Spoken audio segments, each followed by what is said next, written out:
นี่คือเป็นภาพบริเวณตลาดผักบ้านนาตาลตำบลนาตาลพี่น้องนี่ทีมงานอาจารย์เลนะขายผักเปลี่ยนผักบริเวณบ้านนาตาลตำบลนาตาลผู้ตาบ้านนาตาลอำเภอตะงอยพี่น้องไปอยากขายผักเปลี่ยนผักกลับมาได้แล้ว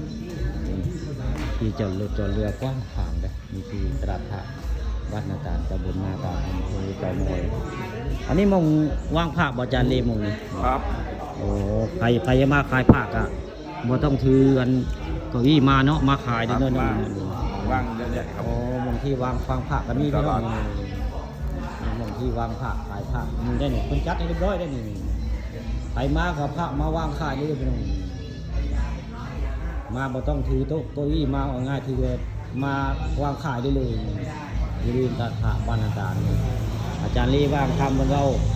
เป็นไผจะมาขายก็ได้เนาะอาจารย์เนาะครับใครจะมาขายก็ได้ของเรานี่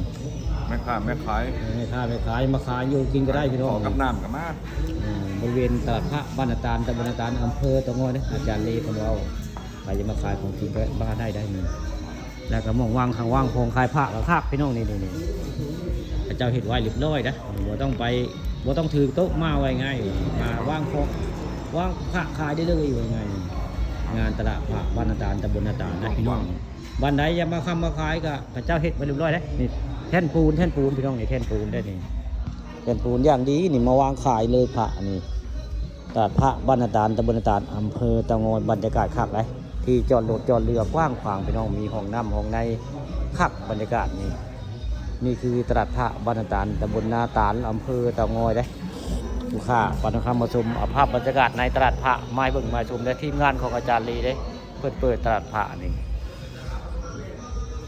ย้ำพอได้มากใดก็ไม่ต้องถือโต๊ะมาวางก่อนสิขายผักอ่ะไม่ต้องเอาแต่ผักมาวางขายได้เลยพี่น้องนี่บรรยากาศบ่มีแดดถึกนะนี่พระเจ้ามุงเรียบร้อยนี่มาดื้อพระเจ้าไว้ขายผักบ้านนาตาลตำบลนาตาลบรรยากาศครับพี่น้องนี่งานตลาดผักบ้านนาตาลข้าปานคำผสมข้ามาเบิ่งบริเวณงานขายผักตลาดผักคนกับมาลาอยู่แล้วงานตลาดผักบ้านนาตาล